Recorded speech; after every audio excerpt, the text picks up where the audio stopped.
More than 30% of Americans have not made their full housing payments for July, including 19% who made no housing payments at all. And as some unemployment benefits are set to expire at the end of the month, we could expect to see a number of defaults to increase. Coupled with the end of eviction moratoriums, many households are really on edge. Even the banks know that this is not normal. Many of the heavy hitters like JP Morgan, Citigroup, and Wells Fargo have been bracing for an avalanche of default loans because of coronavirus. Here to weigh in on what banks, renters, and homeowners can expect, not to mention everyone, is Professor of Economics Richard Wolff. Welcome back to the show, sir. Always great to see you. Good to see you, sir. Thank you very much. When you look at numbers like this, I mean, what can we equate this to and what can we expect going forward? Well, frankly, you can't equate it to anything. It is the worst crash that we have experienced now, even in comparison to the Great Depression of the 1930s, partly because it hit so quickly and cut so deeply into our economy. We already knew that our economic system had meant that half our people could not handle a $1,000 unexpected sudden expense. They simply couldn't do it. They didn't have enough money in the bank. They couldn't manage. Now you've given them a much bigger problem, months for many of them, of rent not paid, of mortgage payments not made. During that time, the landlords couldn't collect, which means in turn the landlords couldn't pay off their debts to the banks since they had borrowed in many cases.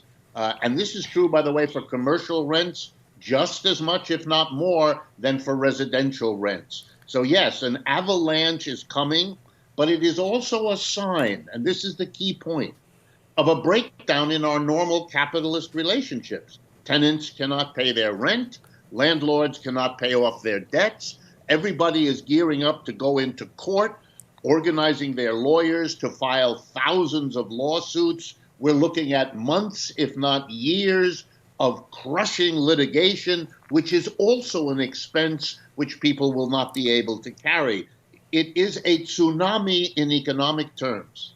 Yeah, I think that's such an important point. And Professor, one of the things that we caught our eye this morning is that JP Morgan is setting aside $10 billion to cover expected losses. And I think you can explain that no bank in the country sets aside huge amounts of money to cover losses if it is not a near certainty that is going to happen. But most Americans do not have $10 billion in capital in order to cover their losses. What is the magnitude of loss that we are about to see on a personal wealth level? I think on a personal wealth level, we're going to see a surge in homelessness, people who cannot in any way, shape, or form manage this situation.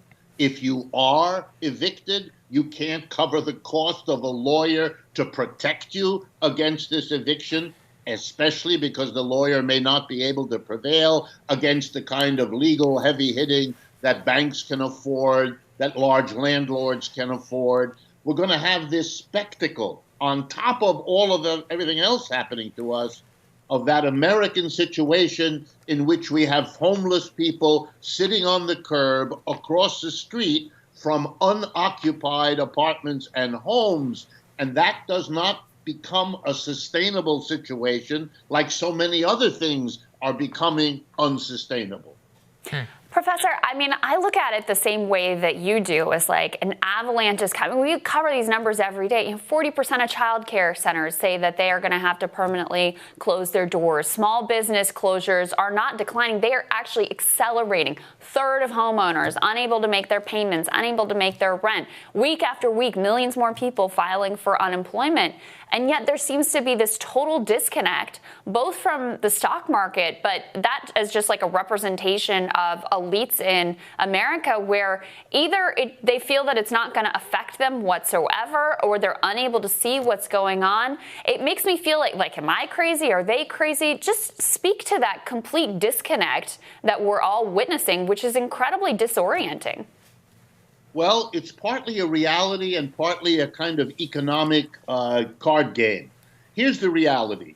Inequality in the United States, which was very severe before all of this hit in March and was itself a contributor to the crash, has now become even worse. You all know the numbers that we have 50 million people filing for unemployment and Jeffrey Bezos, just to pick one, has an increase of $20 billion in his already stupendous wealth. These are realities that are unsustainable emotionally, politically, ideologically.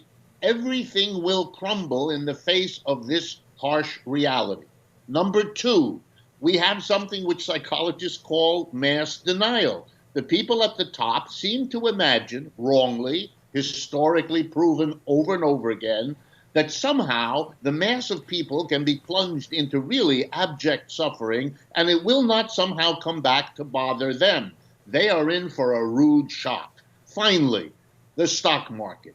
The stock market is no mystery at all. The Federal Reserve has pumped trillions of new money, dollars worth of new money into our economy.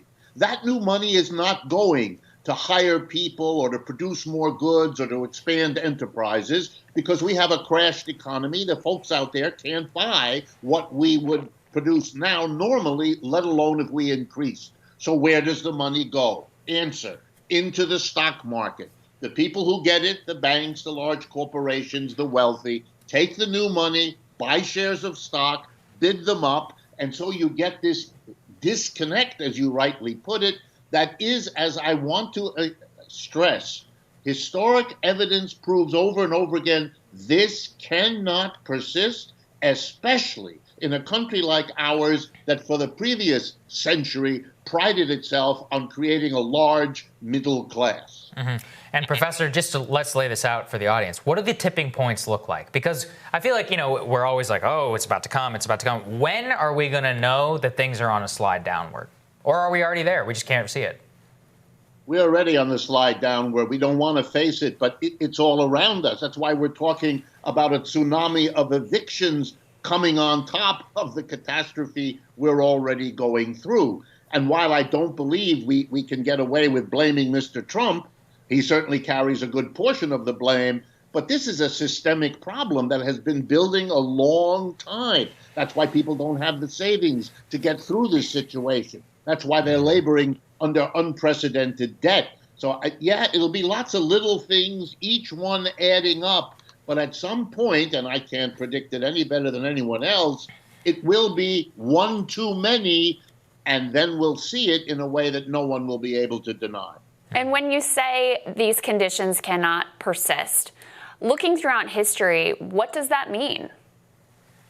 Well, to give you an example, from our own history, the 1930s, after 4 years, which wasn't that long, 29 to 33, everything shifted.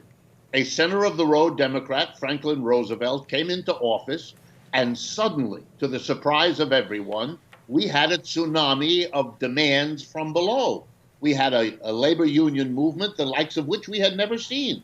The CIO in the 1930s, in the middle of a depression, organized millions of people into unions. These were people who had never been in a union before, whose parents had never been in a union. They simply joined unions because they were desperate, they were upset, they couldn't imagine getting through this situation unless they were unified in some way in an organization. We had tens of thousands of Americans join socialist parties, communist parties. We had things happen that put together the so-called New Deal coalition.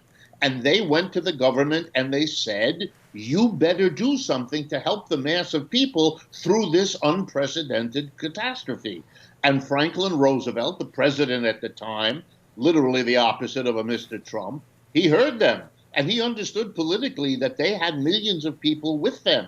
And so suddenly, look what happened. We created Social Security in America. We gave every person over 65 years of age, a check every month for the rest of their lives. We created unemployment compensation at the federal level. We had never had that either. We created the first minimum wage in America, so no employer could pay a person so little that they couldn't live. And finally, we hired, the government, the federal government hired 15 million Americans, giving them a job, giving them an income, allowing them to pay their mortgage and their rent.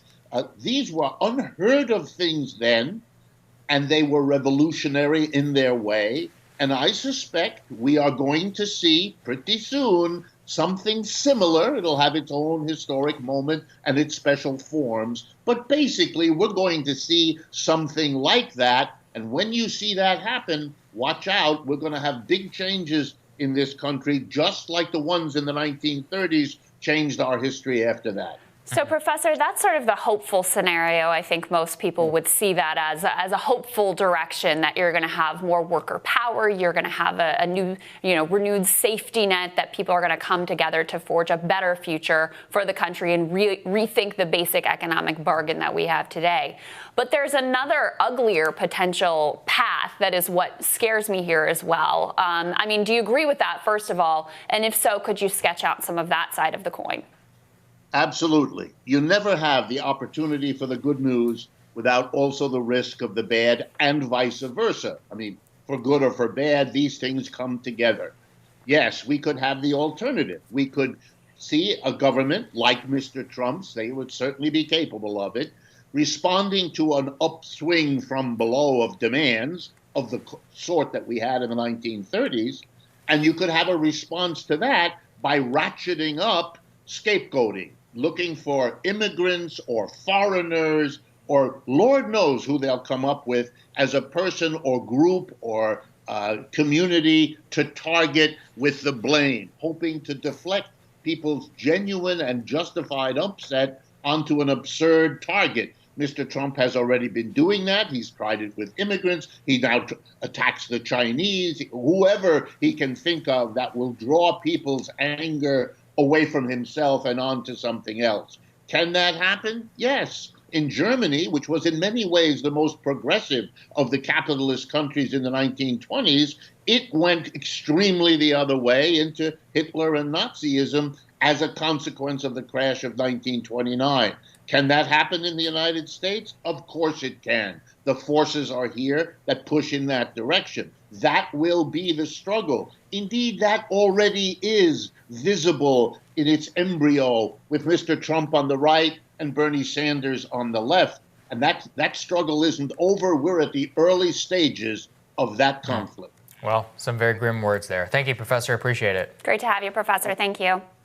My pleasure. Thank you.